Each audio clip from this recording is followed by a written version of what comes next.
The lighting is really good in my car, but the lady in my downstairs apartment building is totally standing right in front of my car watching me, which is really funny.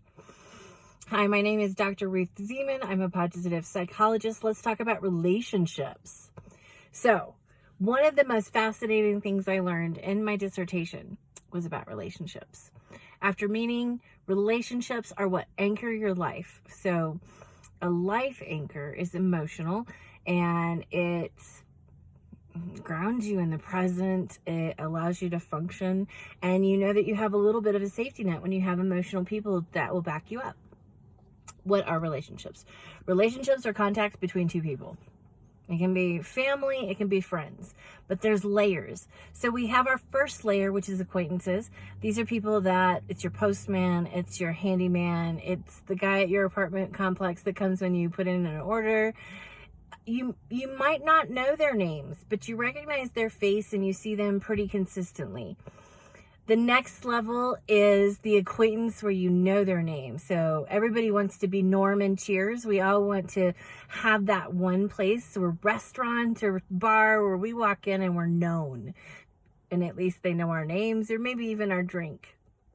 How cool is it to walk into a Starbucks and they know your name so you don't have to give it all the time? These are still just acquaintances. This is not someone you'd ask for help unless you were like fundraising for the Boy Scouts. Then we have friends. Friends are people you send Christmas cards to, and we have layers in friendships as well.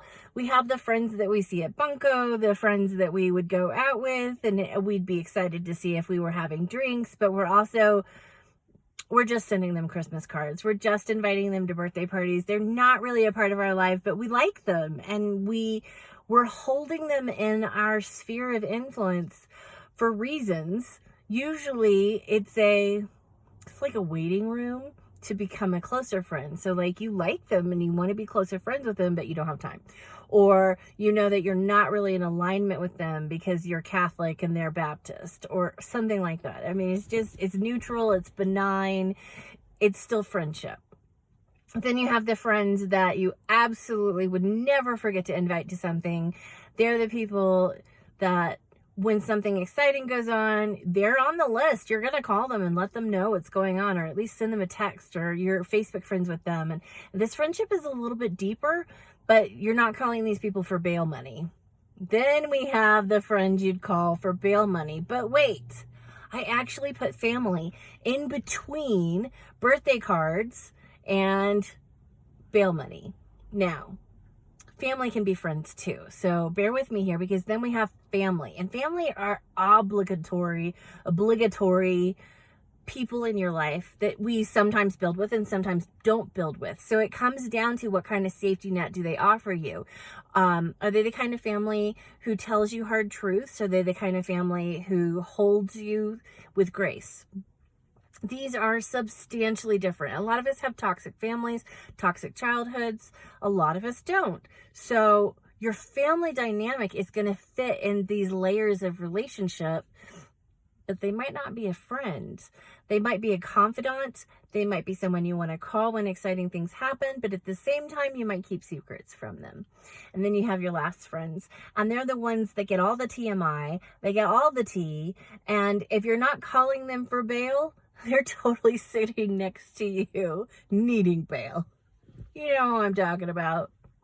So within Disney films, we see these relationships. So Big Hero 6, the aunt is both family and she's somewhere in the birthday card relationship because the kids are teenagers. And teenagers are shitheads that we absolutely adore and love, and we die for them. But we are exhausted making them dinner every evening. And some days we just wish they'd fit in the microwave and we could zap them. Life.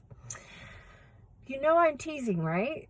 Okay, so we have Big Hero 6, the aunt. She works the bakery. She keeps their life rolling. But these kids, they haven't really built the relationship where she's a ride or die. They haven't really built the relationship with respect and love, and it's because they've lost their parents recently, and then the older brother is lost, and the young hero in Big Hero 6, he doesn't He's not ready to anchor his life in his aunt because he's lost so many people.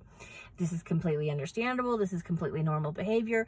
And then the older brother's friends adopt the younger brother, and he has a gang. And we watch as those gang people, they bloom from, I know your faces, I've met you, to ride or dies at the very end. Now, to be very clear, in psychology, ride or die is actually bad, but I'm using it here to mean someone who's got your back, someone who is gonna be with you, someone is up for your shenanigans all the time. Someone who answers the phone. Now, fascinatingly enough, I have a few friends that I count in that top tier of I call them and they're going to answer, and yet they literally won't answer the phone. Like, we're of that age where they're like, text as God intended and leave me alone. And I get it. And then when we do call, it ends up being a video call because they want to read my emotions and they want to see my face and I want to see their faces. And so we're not actually talking on the phone. We're trying to be in each other's presence. So all of these relational layers, you want all of them. You want to have a grocery store where people recognize you. You want to have a postman who understands, hey, that's Mrs. Zeman or that's Dr. Zeman. And you want to have those friends that they're kind of in the waiting room and you're like, I'd like to be friends with them, but I don't have time. And then you really do. You want to have the family and you want to have the support. Now, one of the questions that I dived into is how many people per category. And when we get to those top tiers, we start seeing things like, you can only have one best friend. If you have 3 people in your life that you count in that top tier, then you're incredibly blessed. I disagree. Now, everyone's different. Everybody can hold containers for friends differently. And a lot of people, they have their spouse and they have one friend. Studies have shown that the more friends you have, the longer you live. Studies have shown the stronger your community, the longer you live. In fact, your community and your friendships are more important than diet and exercise at the end of the day. They hold us accountable. They encourage us for accomplishments. They help us find where we're engaged. So really that community ends up being where you dynamically live in PERMA, which is the science of well-being. So the R in PERMA, relationships, ends up being this incredibly vital, you cannot live without it. In Martin Seligman's, the APA president's book on, and I'm blanking on the title again, but I've mentioned it before and I'll link it below. In his book about happiness, he does talk about relationships and he talks about the pillar of PERMA, and he actually says that you only need 2 or 3 out of the 5 to start feeling really good and start living a happy life. And I don't disagree. However,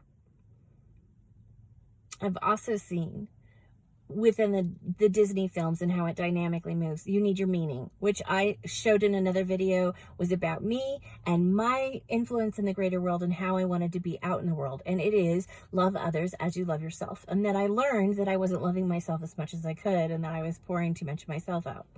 Okay, then we have relationships. So first I want to sink myself into my meaning, and then I want to meet people who have similar meanings so that we're in alignment together, because then we don't have nearly as many conflicts. Because if we're both seeking to love each other and if we're both seeking to be loving, then we might have misunderstandings. I'm sorry, my ears itch. It's like allergy season and it's raining.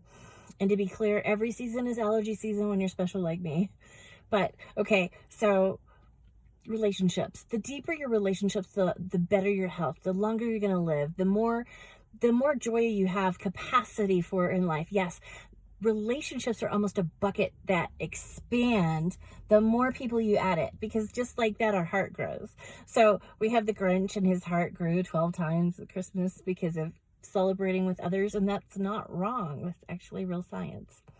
Okay, so PERMA was PERMA, and we had positive emotions, engagement, relationships, meaning, and accomplishments. And I hope you kind of watched them in order, but I certainly didn't load them in order. Oopsies. Anyway, relationships are vital. The stronger they are, the better your life. And going back to those top tier, because I'm ADD and I got a little distracted. Honestly, I think I have 10. I have 10 people that I'd call who would bail me out of jail. They'd take pictures, they'd point their fingers, they'd laugh their asses off, and I'd never live it down. Like, it would be something they'd put on their holiday cards to taunt me for the rest of my life, and I would deserve it. So I'm not arguing with that. But there's no limit on best friends. There's no limit on how deep a relationship can go. In fact, I am looking forward to future studies because I want to see how deep we can get. It's just amazing. So they looked at COVID survivors in Italy, and it was the people who opened their windows and yelled at each other across the way. It was the people who were singing off their balconies. They were still isolating, but they were 100% in community. Those people did better than anyone. All right. So look at your life and ask yourself, how can I be a friend? And if you need help and you need a demonstration of what it looks like to be a friend, I am literally telling you to go watch the Toy Story series. It really has good science embedded in it. And I saw it. I broke it down into tables. I coded it. It's there. Relational depth is there. Making good choices based on meaning, it's there. Loving one another, it's there. How to deal with bullies, it's there. Okay. I hope you love watching TV as much as I do, and I hope this is really helpful. Take care.